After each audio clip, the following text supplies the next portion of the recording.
morning everybody.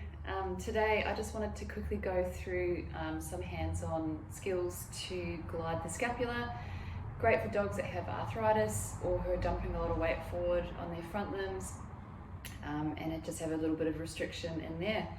So let's get into it. So with Paige's scapula, it's very easy to see because she's quite lean. So we have the spine of the scapula, we have the caudal border, the cranial border, and then the dorsal border at the top. So when we come to scapular glides, there's two ways we can sort of do them. You can do your straightforward working on the glide itself onto the scapula. We're sort of isolating the movement. So if I was just going to come up onto Paige's dorsal border and then just give her a bit of a glide, sort of in a dorsal ventral movement, I find this can be a little bit pokey. She's not too happy with me doing that. I can still do the same thing, working from the cranial border, and I'm sort of gliding that scapula down into the caudal end, and same way from the caudal border up to the cranial border. Ways that I prefer to do it is actually to support the whole front limb, and I do a bit of front limb movement with it.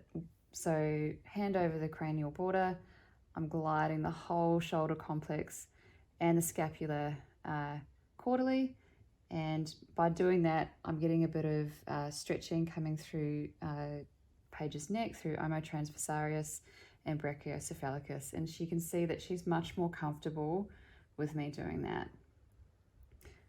Same thing, supporting the upper limb, I can give her a bit of a glide, sort of in a dorsal ventral movement too.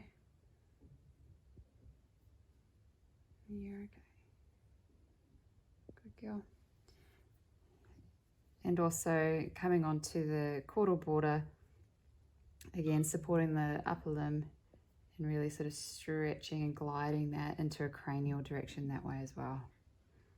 She's a little bit unhappy with me doing that, so I've just got to keep it a little bit more quiet. And those are my scapular glides.